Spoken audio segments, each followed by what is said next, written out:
Hi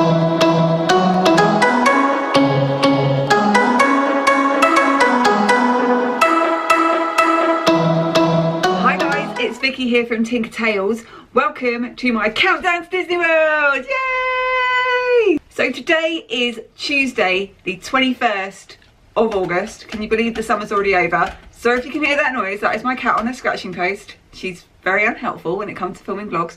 But it means it is 10 weeks. 10, count them, 1, 2, 3, 4, 5, 6, 7, 8, 9, 10. 10 weeks till we go to Walt Disney World.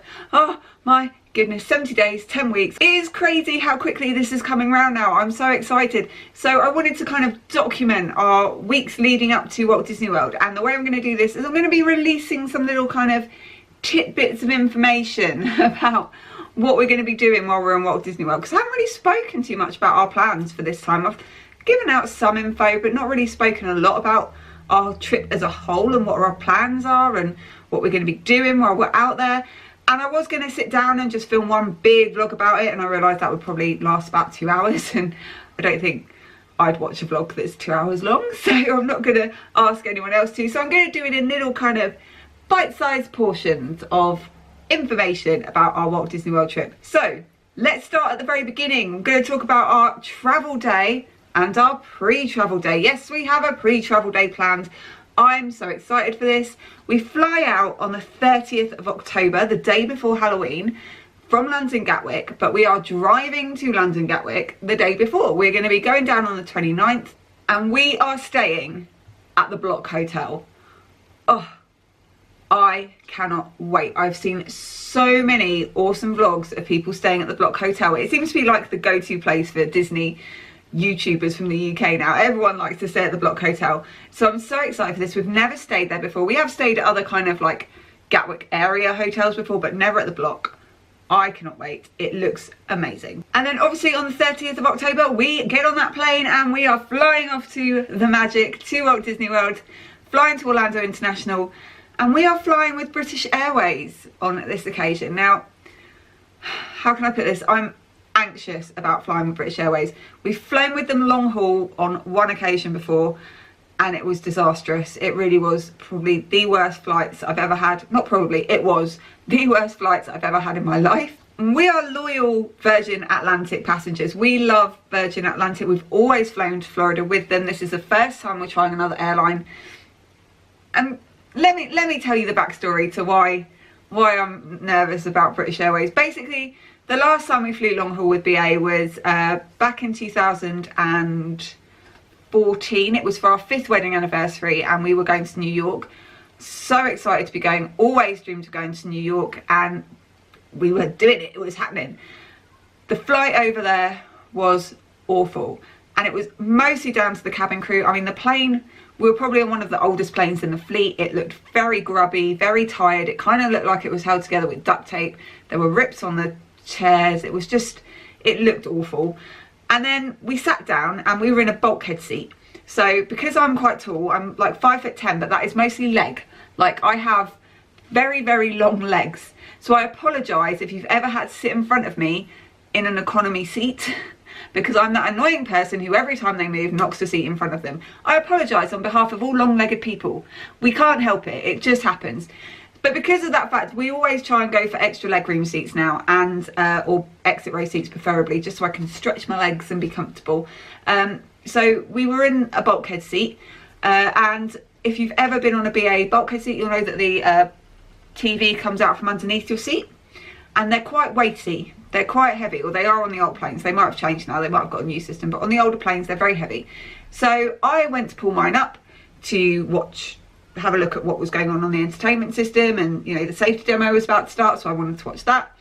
Pulled it up, let go of it, and it went ew, and fell down on my shin, and very much hurt a lot, and actually cut my leg a little bit. Now, I'm not talking like Grey's Anatomy, like casualty, like spurting blood, but it was bleeding a little bit and really hurt. And I was like, oh brilliant, this is going to be a great 8-hour flight to New York if I can't watch the entertainment system without holding it up.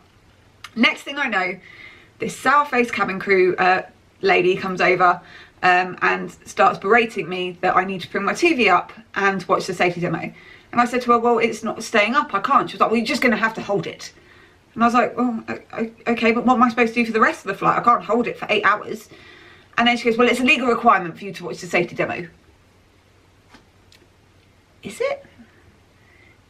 Is it a legal requirement for me to watch the safety demo? Are you going to glue my eyes open to make sure that I'm watching the safety demo? Bear in mind, I'm ex-cabin crew. It is not a legal requirement for me to watch the safety demo. It's a legal requirement for you to show the safety demo or perform the safety demo, whatever your airline chooses to do. You can't force me to watch it. I would recommend, obviously, anyone who's on a plane that you do watch the safety demo. It's a good thing to watch. You need to know what's going to happen in case anything goes wrong with your plane, God forbid. You know, you need to know where your doors are. I want to know where my doors are. But it's not a legal requirement for you to watch it. They're not going to kick you off the plane because you've got your newspaper up instead of watching the safety demo. They're not going to. So that kind of put me like on the wrong foot right from the outset. We hadn't even left the stand yet and I was already in a really annoyed mood. So I kind of held it up, watched the safety demo, and then kind of just let it fall back down again. And next thing I know, there's a engineer just sort of stood at the end of the road, just staring at me.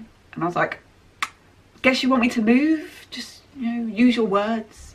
So I got up, they fixed it, and it felt like I was the biggest inconvenience to that entire plane that there has ever been. I mean, it was awful, it really was. And then it didn't get any better throughout the flight because of where we were sat. We were right by the galley, which is obviously where the crew hang out when they're not doing service or whatever. And all we could hear was them moaning about passengers, bitching about passengers, and taking the mick out of passengers. Really, really just not what you expect from British Airways. It was appalling, and the flight back wasn't much better. So we kind of vowed we would never ever fly long haul British Airways again after that. But everyone deserves a second chance, don't they, really? You know, you can't judge a whole company on one poor crew. So we are giving them a second chance. I'm going to go in there with an open mind, not prejudge them on my previous experiences, and just hope that they wow me. I'm sure they will. They're taking me to Florida at the end of the day. I really, meh, do what you like, I'm going to Florida. We are going to be sitting in premium economy, or the cabin formerly known as World Traveller Plus, because they've recently changed their name and their branding of World Traveller Plus to premium economy. And I have heard that they have really tried to up their game with premium economy, because they have to compete with their nearest competitor, which is obviously Virgin Atlantic. And if you've ever flown Virgin premium economy, it is out of this world. It is absolutely amazing, especially if you sit up in that bubble. Always recommend sitting in the bubble. It feels like you're in your own little private jet. It's amazing. So I'm hoping that they've really upped their game and it is going to be a great flight. And the reason we're going with British Airways and not Virgin is just because they were cheaper. They were coming up that much cheaper. We had the money there ready to book our flights, and if anyone who knows us will know that if we've got money assigned to something and we don't use it for that one thing when it's needed, we'll spend it on something else. We're appalling with money. So we had to get these flights booked.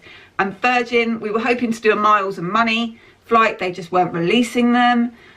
And British Airways was just coming up cheaper. So we thought, we'll just give them another go. We'll give them another try. If they're awful, it's just one trip. We'll go back to Virgin next time and just wait and hopefully be better with our money. But that's our pre-travel day and travel day plans.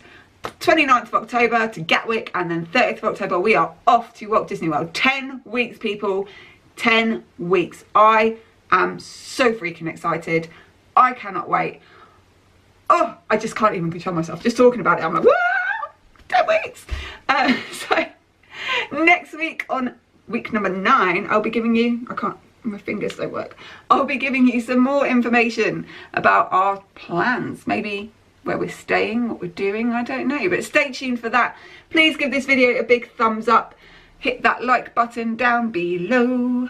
If you're not already, please come along and subscribe to my ditty little channel and press that bell button so you're always notified when I make a new video.